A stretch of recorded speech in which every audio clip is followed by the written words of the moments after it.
This is Biz Unlimited, and I'm Kam Raslan. On this episode, escaping the middle income trap, the human capital factor. Now, there's a concern amongst Malaysians that the country seems unable to move beyond a middle income trap. To get ideas and possible solutions, I've spoken to two people. Victor Schwetz of Credit Suisse has written a paper called Why Some Countries Succeed and Others Fail. He thinks that there are two new countries that could join the club of fully developed nations by the year 2022. China has a 50% chance, and Malaysia, he believes, has a 25% chance.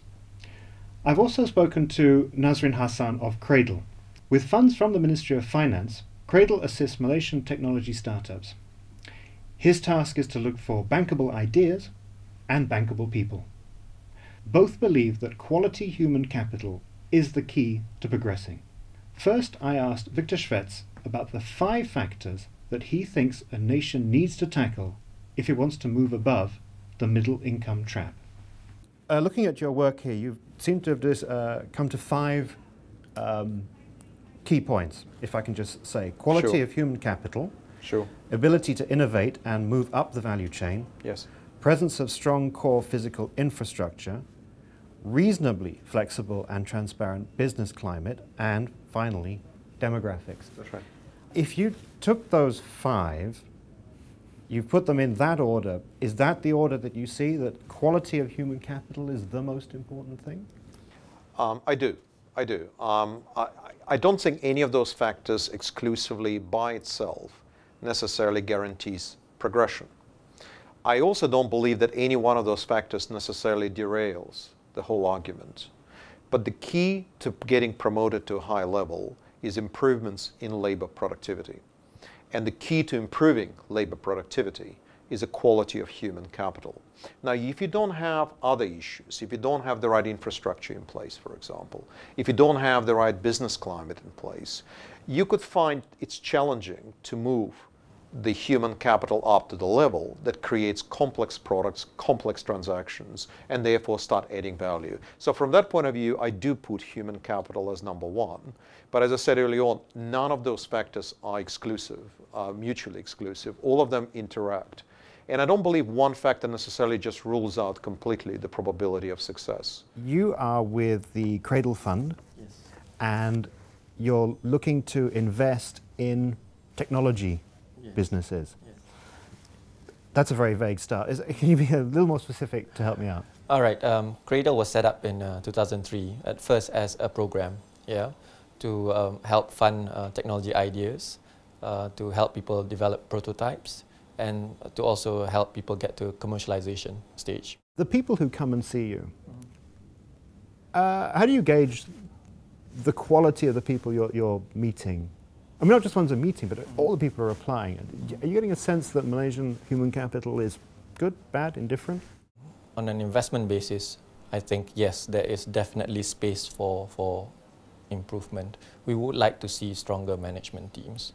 But I think the truth of the matter is entrepreneurship is still something that's pretty much frowned upon in this part of the world, particularly high-risk entrepreneurship, like technology entrepreneurship. Nobody would leave a stable job, say, that pays 4 or 5 figures in order to do a tech startup and put in all your money and possibly burn your way through. So currently we're not seeing the best of breed really setting up technology companies. But there are the current applicants that come to us, and what they show is that they usually show a certain streak in a particular area. So they're either strong technologically or they're strong on the marketing side, but there's no all-round management team. That's the difficulty when you're funding early-stage teams. You're literally taking a bet on whether these guys will grow into their role and make the company bigger one day. The most important part in human capital is to move to the next level, and that is start innovating, start interacting with many people in order to create new products. Now, most emerging markets never make it to that frontier. For whatever reason, they stop at a certain level, and therefore they can never get to the point of generating complex products. And over time, as salaries increases and wages increases, they actually fall back and become poorer as we progress forward. Successful countries, and Japan, Korea, for example, were example of that. Germany early on in the 20th century was an example. US in late 19, Britain in early 19th to mid 19th century. Those managed to progress all the way up and maintain a very complex system of human interaction and innovate. And how you detect it in terms of numbers, you detect it in terms of patterns, you detect it in terms of R&D spending, you detect it in type of products you produce and how many other people producing something similar. You detect complexity of the product. That's where you kind of mechanically or numerically, at least, can see whether the country is progressing or not. Now, we have, though, in this country, it seems, a lot of graduates, Yes. and especially in technical aspects and engineering, etc. But they're having trouble getting jobs. Yes. Now, the possibility is that they're having trouble getting jobs because either the jobs are not there or because they're unemployable. Now, you presumably are meeting some of these people. They're presumably coming to apply for funds. Yeah. How do you find their quality? There's not a great volume of them, to be honest, that comes from the universities.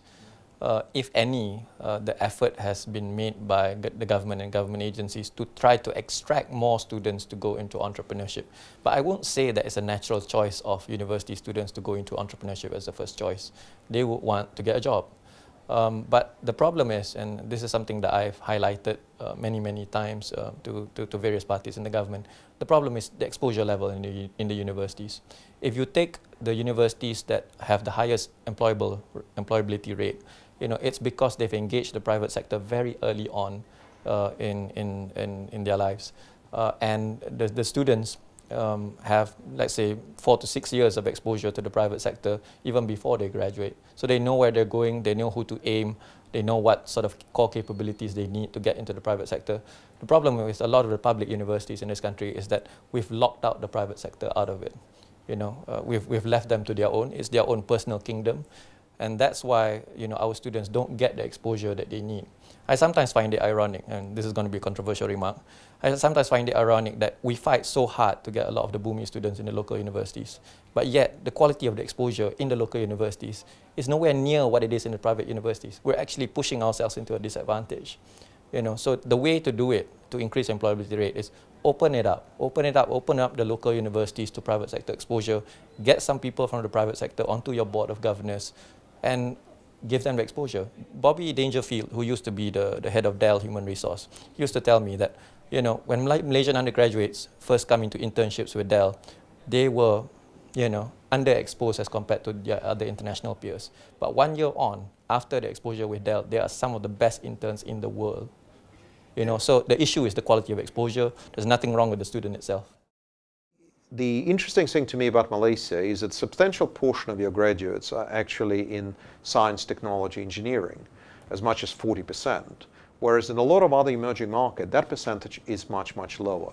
So what it tells me, assuming that your university education is broadly comparable, or the quality of education is broadly comparable to other places, then there is a latent potential to coalesce all of these people into certain specializations.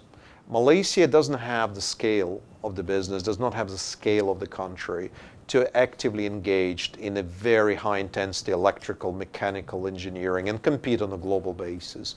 But Malaysia can find very many niches where their graduates could be employed very productively within Malaysia itself. And that's your research and development, educational functions, it's your biotech, it's your pharmaceutical industries, it's your high-end petrochemical industries. There is a variety of things that Malaysia can do very successfully and employ those people. And that's when those people will start moving up the value curve within Malaysia rather than moving up in other countries. I think we've got to get some of our fundamentals right at this key point in time. You were talking just now about competing with our regional neighbours. I think our neighbours are starting to get it right. And I'm not just talking about Singapore. Singapore has gotten a lot of things right in many ways, many years ago. But now we see some of the neighbouring countries that were once behind us starting to get their basics right. So whatever that needs tweaking, fixing, and coming back to some sort of stronger merit base, this is the time to do it. Otherwise, we're just going to backslide. That's my key concern right now. Human capital, a key factor for economic progress, perhaps the single most important factor. Clearly, it must be a priority focus if a nation wants to move beyond the middle income trap. I'm Kam Raslan, and this is Biz Unlimited.